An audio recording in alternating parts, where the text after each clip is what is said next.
Hey Tessa, it's been a while since the last time I heard from you. Is everything good? I'm so sorry I didn't have time to text and call you as often as I used to. I'm a famous writer now and I've been swamped with interviews and book signings. Ugh. I hope you didn't take it too personal and forgive my carelessness. Hi Heather. Yes, things are going well, as usual. In fact, nothing much has changed since the last time I moved out of the house, actually. I'm surprised you brought that up. Are you still holding a grudge against me for marrying your ex-husband? It's been years, sis.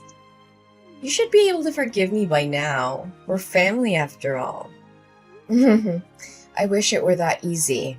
Losing my husband and getting kicked out of my house in one day was a lot to handle. As a matter of fact, I still haven't fully processed everything that happened, and I still feel the pain when I think about it.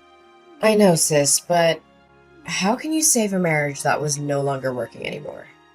George already told you that his feelings for you had faded over time, and I was the only one who had a spot in his heart. Surely he made this clear before you guys got divorced, correct? I know you're still beating yourself up for losing such a well-off man like George, but it's about time you move on and face the reality, Tessa. I never cared about his money. What I cared about was the betrayal. I was deeply hurt when I found out that he cheated on me with you. The sight of you two together in my bedroom was a knife to my heart. I felt betrayed and humiliated. Come on, sis. Don't act like I'm the one who's at fault here. I mean, your husband was the one who hit on me first. What was I supposed to do? Even if that were the case, you could have easily said no.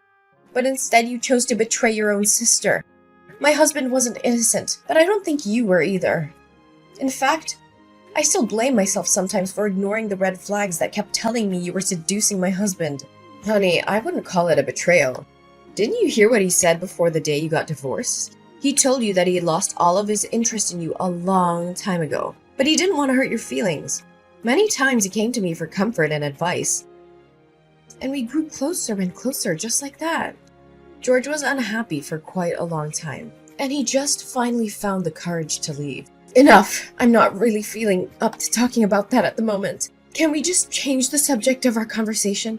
Yeah, sure. So, what have you been doing for a living, Tessa? Still trying to make it as a full-time freelance artist?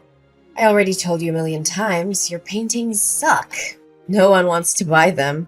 They're so bad, you could lay them on the floor and people would mistake them for doormats.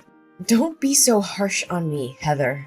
I know my paintings aren't everyone's cup of tea, but I believe that art should be a reflection of the artist's heart and soul. I could draw something easier for the audience to approach, but that would be a betrayal of my own artistic vision. I'm not going to compromise my art just to make it more marketable. I know that there are people out there who appreciate my work for what it is.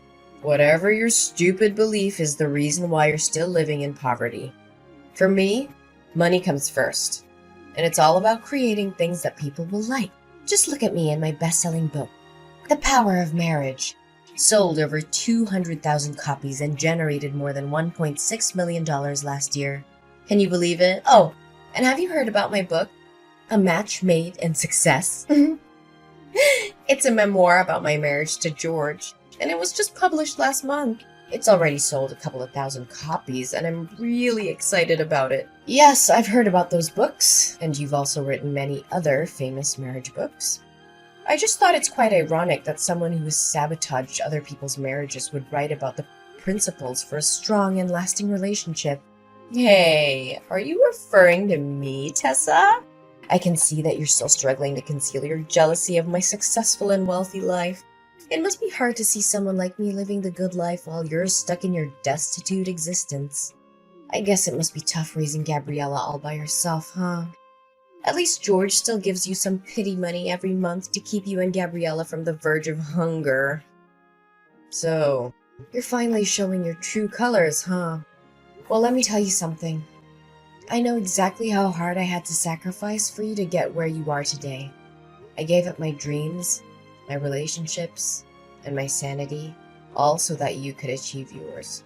Oh, not again. When our father passed away and our mother left us, I was the one who stepped up to take care of you. I worked 2 or 3 jobs at a time to make sure that you had everything you needed to succeed in school.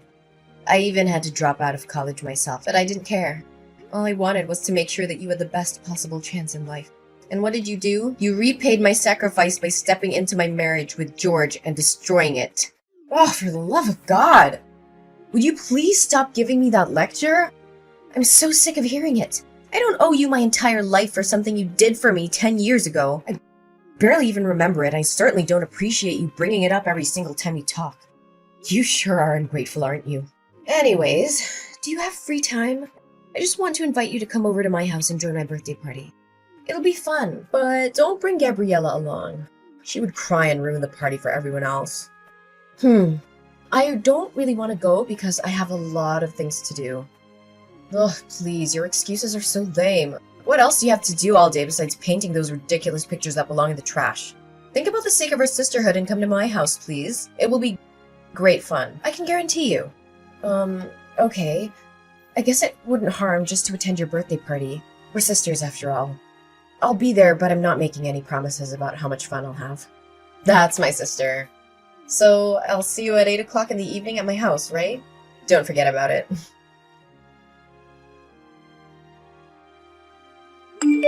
What was your intention of inviting me to your dinner party last night? You treated me like my presence wasn't even important. You called me your housekeeper and made me slave away for you and your guests. What was that all about? I'm not sure if you were trying to be funny or if you were just being mean. But either way, it was really hurtful. Tessa, really, could you think rationally for just a little bit? How can I call you my sister when you're so impoverished? I mean, judging by the way you dressed yesterday, I can only guess those outdated garments were bought at a thrift store or a garage sale. It's embarrassing to be seen with you in public. You don't even deserve to be my housekeeper. What? How can you say that about your own sister? Are appearance and money truly that important? What else could be more important? I mean, look at how my friends dress and look. They're all from wealthy families, have high social status, or are celebrities.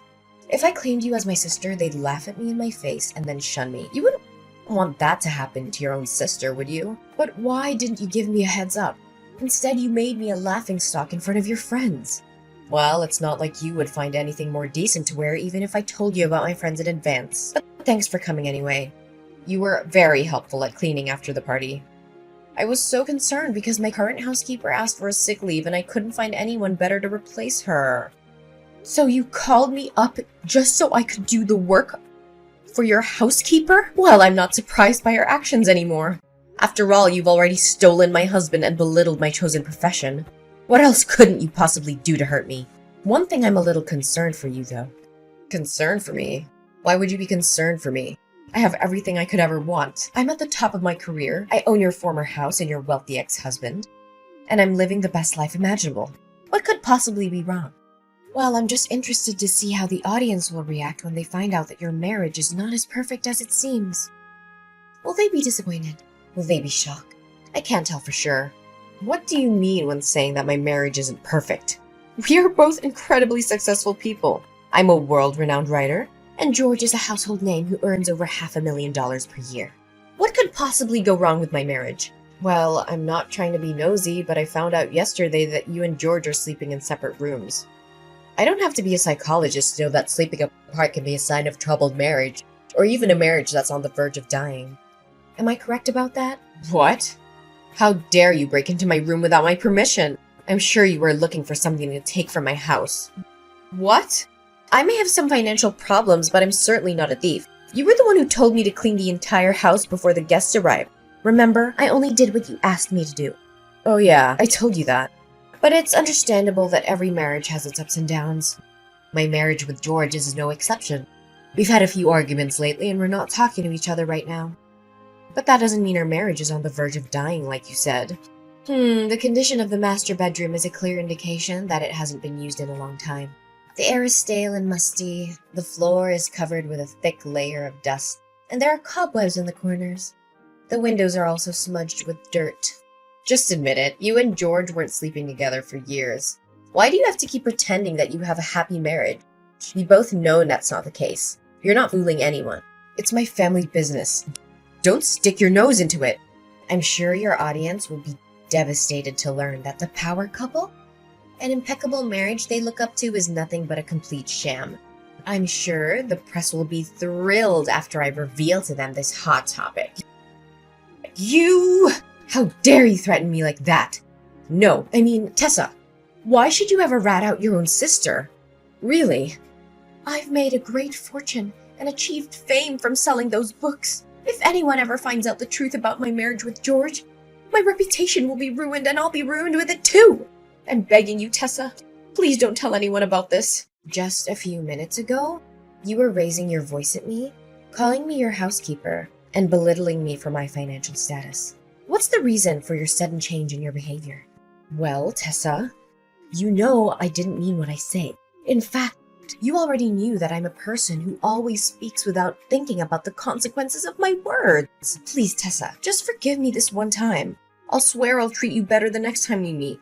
You have my word. I don't know, Heather. You've done me wrong over and over again. I don't know if I can still put my trust in you after all of this. I know I messed up, and I'm so sorry for what I did. I know that it doesn't make it right, but I hope you can forgive me. You know that you're the only one I can count on. Other than you, I have no one else. Please, Tessa, spare me this time. Okay, I let you go this time, but I'm warning you. If you do this to me again, I'm done. I can't keep forgiving you for breaking my trust. Thank you, Tessa. I know that you're my dearest sister in the world, and you would never do anything to harm me.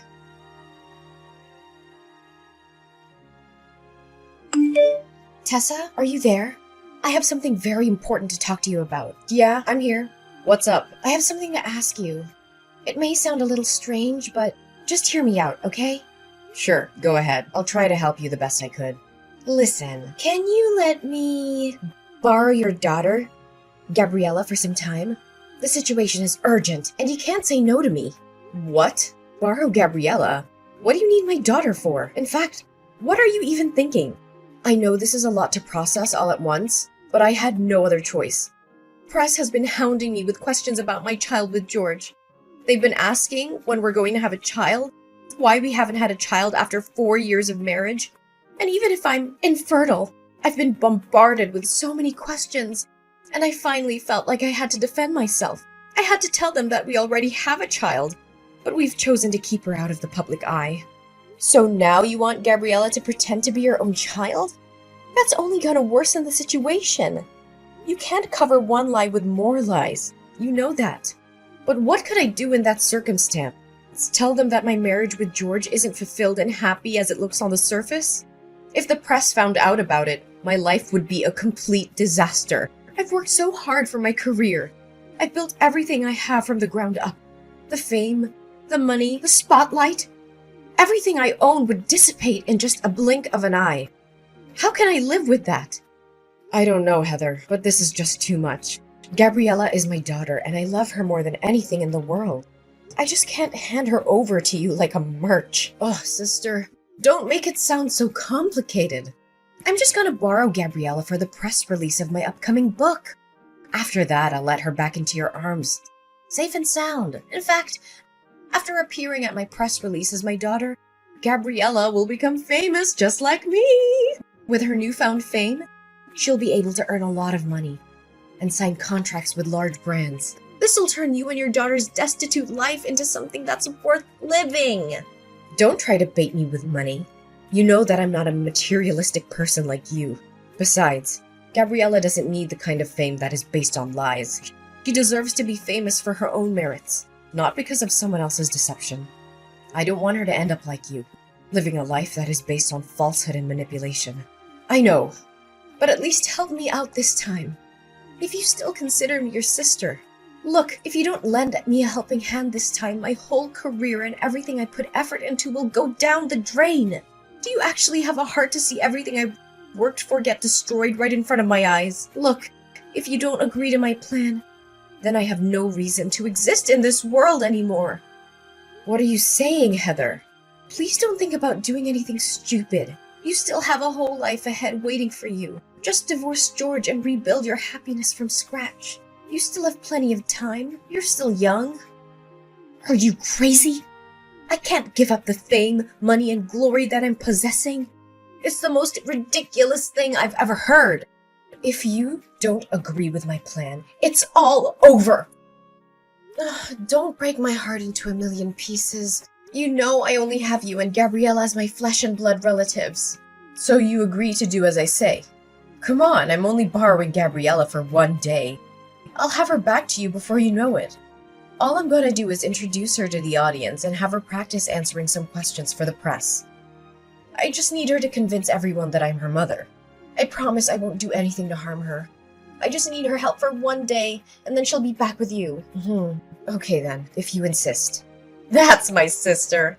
I'd like to borrow her for tomorrow morning for my press release. It starts at 9 a.m., so I'll come to your house at 8 a.m. to pick her up. You know, this press release is for my new book, The Parenting Journey, a roadmap for raising happy, healthy children. I know the audience will love it, especially when I introduce my own child, who I'll claim to be the source of my inspiration. This is so wrong, Heather. I feel like you're lying to the audience, especially your fans. Honestly, my biggest advice for you at this very moment is to stop before it's too late. I know. Just help me this one time and I'll promise I'll never ask anything from you ever again. Fine, I'll help you this time, but please don't do anything out of line.